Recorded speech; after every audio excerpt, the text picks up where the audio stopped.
Recibiendo con muchísimo gusto al querido Richard Reed. ¿Cómo te va, Richard? ¿Cómo andas? ¿Qué tal, Daniel? Un gusto y muchas gracias por la invitación. Gracias a ti. A veces no sé si es conveniente que la gente sepa que te tengo mucho aprecio, porque cuando venís acá es el entrevistado y el entrevistador. Pero de verdad se ha generado ese vínculo desde hace además muchos años, hay que decirlo, donde recuerdo cuáles eran tus ideas en aquel momento y destaco el valor para llevarlas adelante. El otro día, por ejemplo, ¿no? Hace un par de días, juntaste a un empresario reconocidísimo uruguayo, Martín Guerra. Un crack. Un político polémico, si se me permite el concepto, ¿no? Un muy buen político. Pero polémico, ¿viste? Que genera también todavía como ese ruido, ¿no? Estamos hablando de Pedro Bordaberry. Así que Martín Guerra, Pedro Bordaberry, el ministro O'Donnell, en plena ola de líos de todo tipo. En plena ola de presupuesto. De presupuesto, lo sentaste ahí. Nelson Fernández, moderando como periodista también reconocidísimo. ¿Cómo haces para juntar esa barra? No, yo no lo junté. Creo que acá el mérito es de Pedro. Pedro, estuvimos almorzando hace como 2 o 3 meses. Pero vos le dijiste a Pedro que querías hacer esto. Que había que hacer algo de esto. Y Pedro se puso sobre los hombros. Hay que tener en cuenta que participa en esa organización, en esa fundación que tiene un mérito enorme, que es darle cobertura y cobijo a chiquilines de unos 50 y pico chiquilines en Carlos Reile, allá en Durazno, donde gracias a esa cobertura los gurises van a estudiar están trabajando en la UTU, estudiando en la UTU, entonces nos pusimos en campaña y la verdad que colmó la expectativa.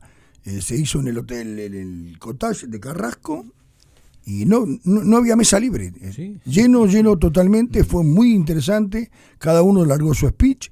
Y bueno, quedamos ahora en hacer un asado en la casa de alguno de ellos para hacer una síntesis. Está bárbaro eso. Por eso decía, es admirable porque en un país donde lamentablemente a veces se nota como una fragmentación indeseada, juntar a tanta gente. Fuiste vos el que me comentaste lo del Sorocabana, ¿no? Claro. Lo de volver a la mesa del Sorocabana. Bueno, esto del otro día fue algo de eso. Algo de eso. Ahora, ¿necesitamos otros sectores involucrados en la mesa del Sorocabana? Sí, claro. Se viene ahora una nueva discusión sobre la ronda salarial, ¿no? ¿Es posible un café Sorocabana vinculado a los salarios, vinculado a las condiciones de trabajo? Estoy un poco periférico de la interna de los consejos, solamente le presto atención, pero obviamente en forma periférica.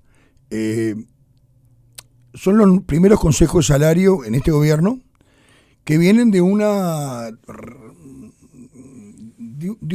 parate en el 20 con el tema de la pandemia. Claro. No pasó desapercibida la pandemia, ni acá ni en ninguna parte del mundo.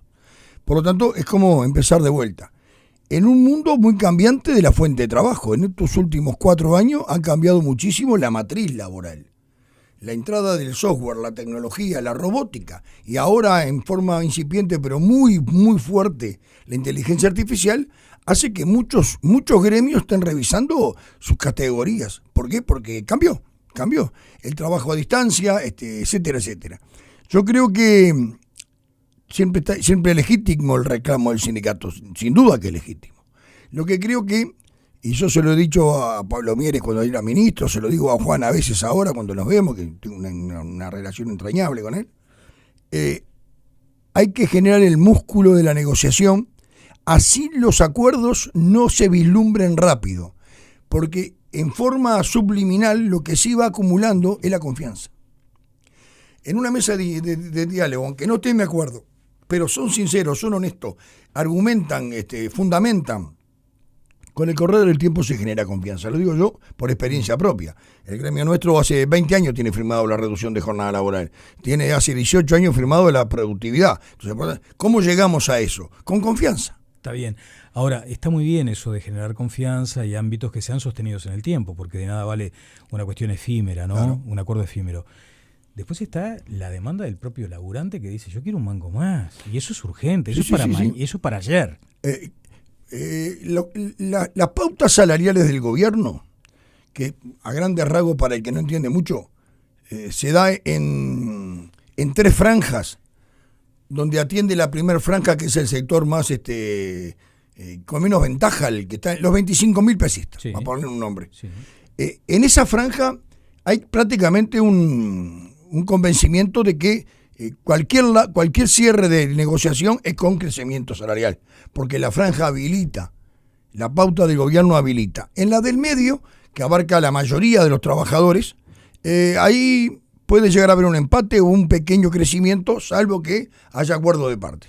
Y en la última habrá que mirar un poco para el costado, porque salvo que la inflación se mantenga en este 4 puntos y pico, que está sostenida a la baja, no son pautas malas. Después habrá que ponerle la carne en el asador que cada gremio pueda, de acuerdo a sus realidades y a su entorno y a su contexto. Yo creo que hay que velar por el salario, obviamente, por las condiciones de trabajo, pero hay que velar por el trabajo. No es negocio sindicato abierto con fábrica cerrada. Por lo tanto, hay que intercambiar, hay que conversar mucho más.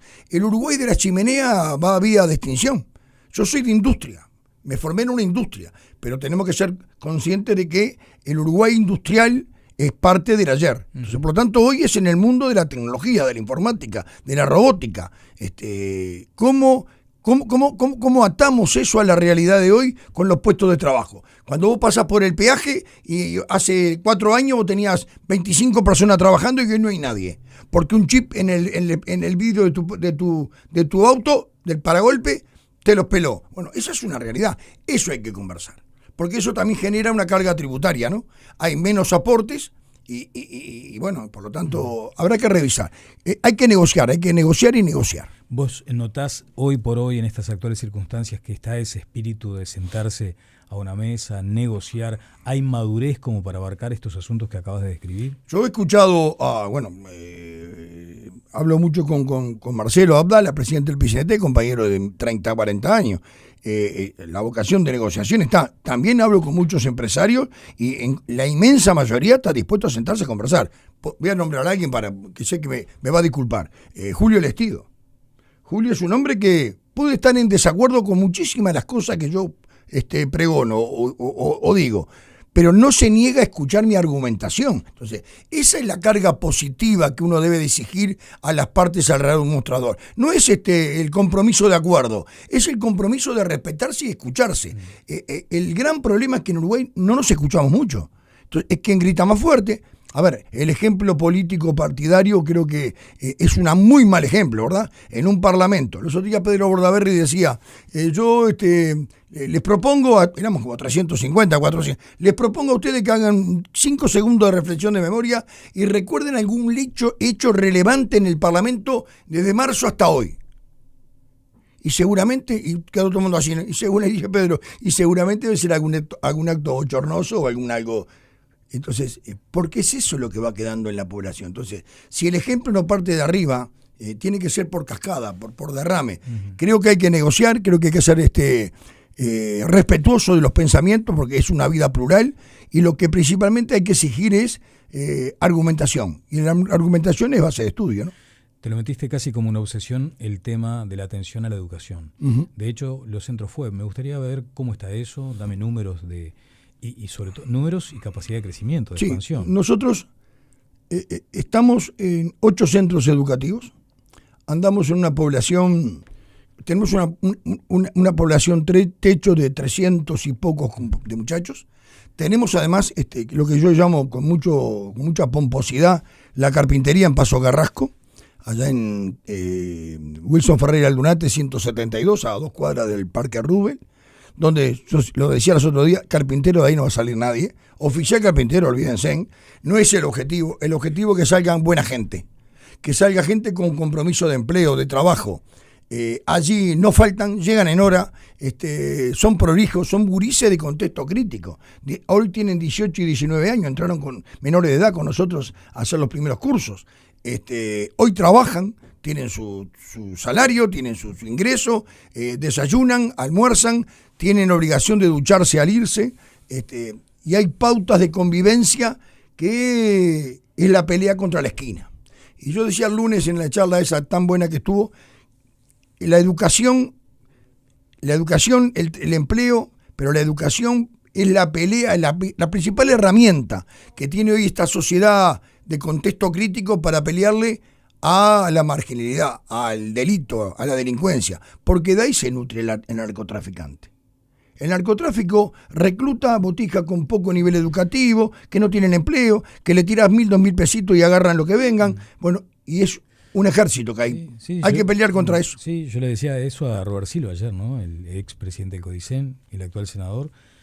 Estaba Robert los otros días. Bueno, exacto, lo vi ahí. Y el asunto es ese, que vos decís, cuando te faltan los chiquilines a la escuela y al liceo, el narco está atento. Claro.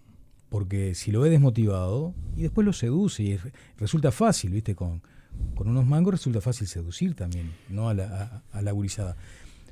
Pero ¿cuál es porque ¿qué pasa? Vos decías hoy el asunto de la tecnología, de la irrupción, o en realidad ahora de esta el mega desafío que nos impone la inteligencia artificial. Y fuiste mencionando como eso de las habilidades blandas, ¿no? Formar al chiquilín para el mundo, ya no del trabajo, sino para la vida, ¿no? Pero resulta que si no tenés una gurizada bien formada, vas a perder contra la tecnología, vas a perder contra la inteligencia artificial. ¿Cómo observás estos reclamos ahora de mejorar el presupuesto para la educación, de tener mayor capacidad económica para eso? A ver, es totalmente legítimo el reclamo de un sindicato por mejoras salariales, ¿verdad? Y el pedir el 6, 6,5 está dentro de un contexto que es salario y algo más. Yo diría, hoy haría un punto y diría, veamos la educación 2025, 2030, 2035. ¿No es hora de sentarse realmente en una mesa de diálogo entre gente comprometida y entendida del sistema educativo, donde obviamente la piedra angular son los docentes y después todo el contexto que hace a la educación de este país, profesionales, técnicos, etcétera, etcétera, etcétera, y discutir qué es lo que está pasando y cuál es la alternativa que tiene Uruguay? Entonces, cuando se empieza a discutir, bueno, fijémonos objetivos. Fijémonos, bueno, ¿cuáles son nuestros objetivos? ¿Cuáles son nuestra devolución? A 3, 5 años, 6 años, ¿qué vamos devolviendo? Porque hoy tenemos una catástrofe. ¿Sí? Hoy tenemos una alerta roja en el sistema educativo. El que no lo quiere ver, yo lo dije los otros días, es el que que se ponga el sayo. A ver, chiquilines que en quinto, sexto año no tienen comprensión lectora. Agarran algo para leer y no saben lo que están leyendo. Esos chiquilines pasan al liceo y el 40 y pico % ya desertan y no van a segundo, se van de la educación formal. ¿A dónde va esa legión de gurises que son miles? Entonces, cuando hablamos de la grieta argentina, la grieta económica, con un poco de suerte, con laburo y con esfuerzo podés salir. A la grieta intelectual, la grieta, de ahí no salís. De ahí quedas marginal. En un mundo tan exigente, en el mundo laboral tan exigente, donde tenés que estar todo el día estudiando y todos los días te recibiste y seguís estudiando porque no alcanza, vas a tener una legión dentro de 10, 15 años, uruguayos que no saben leer, que no entienden lo que leen. ¿Dónde van a ir a trabajar? Porque el trabajo pesado, eso no existe más. Volvían las máquinas y te hacen todo. Hacíamos las canchadas con pala, se acabó, viene la hormigonera y te tira el hormigón arriba de la mesa. Entonces, ¿hacia dónde va? Entonces, cuando hablo de un 6-7%, capaz que es un 10%. Capaz que es un 10%, pero por favor pónganse de acuerdo y digan, bueno, fijémonos un objetivo este año, el año que viene, que no repitan el tema del ausentismo. Los chiquilines tienen que ir felices. Hay que cooptar a los gurises para que vayan al aula, que no se aburran. Es una pelea titánica, ¿no? Porque peleás contra el TikTok, peleás contra los 10 segundos del dedo pulgar que marca en sacarlo. Y están los gurises 5, 6, 7 horas frente a una pantalla por día.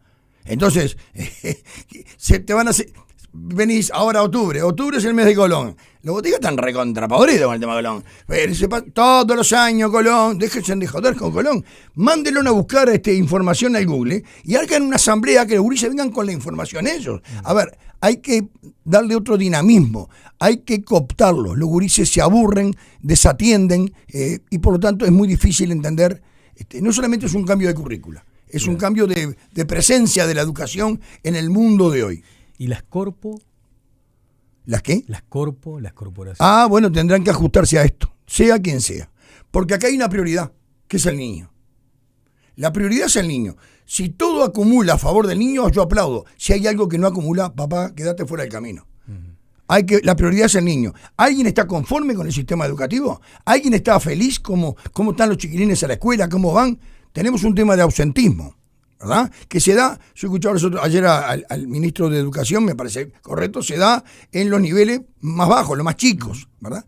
Y él decía, como un ejemplo, en los tiempos míos se llovía, yo paraguas y bota y a la escuela caminando. Ese Uruguay es el Uruguay del ayer. Está bien, Richard, ya estamos casi en el cierre, pero claro, cuando te escuchan, estoy seguro que en los mensajes de WhatsApp y a través de las otras vías de la radio dirán, ¿por qué no te dedicas a la política más activa? Y esto es más activa que esto, imposible. Por eso, política partidaria. No, pues yo me siento más cómodo así. ¿Vos estás asesorando al presidente en algunos temas? En algunos temas converso con Yamandú, sí. Pero no te sentís un cuadro político, por ejemplo, que pretenda, como en su momento se mencionó, una candidatura o a la intendencia, al Senado, diputados. ¿No querés nada de eso? No, ya me lo ofrecieron, le dije que no. Yamandú también me ofreció algunas tareas ahí que me pareció que no. No es para mí, ya son ciclos, se van terminando. Yo ya tengo 43 años de actividad. Para mí fue la vida del sindicato, en las relaciones laborales. Ahora estoy muy metido estudiando la inteligencia artificial, cómo afecta en el mundo del trabajo. Pero déjame decirte algo que yo me cae en el tintero, con el tema del ausentismo. Se achaca el tema del niño y la familia. Es la sociedad.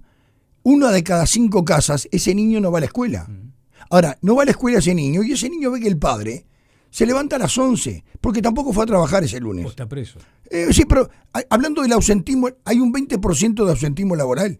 Bueno, hay 1 de 5 casas, un niño vive en un lugar donde el trabajo no es prioritario. Voy si quiero, si no quiero no voy. Por lo tanto, hay una sociedad que ha perdido valores. Del ausentismo laboral. Sí, claro, el ausentismo laboral en tu casa genera. Yo me crié en una casa que me laburaban 35 horas por día. Ahora, si vos vivís en una casa que le da lo mismo a la mamá o al papá ir o no ir y se quedan, y el botija ve que hay una zona de desidia. ¿Para qué me van a exigir a mí de la escuela si ellos no van al laburo? Uh-huh. Aquello de la cultura del trabajo. Exactamente, la cultura del trabajo. Se ha perdido de a poco. Sí. Que aquel discurso te trajo disgustos, ¿no? Me trajo mucho, más que disgusto, me trajo mucho apoyo.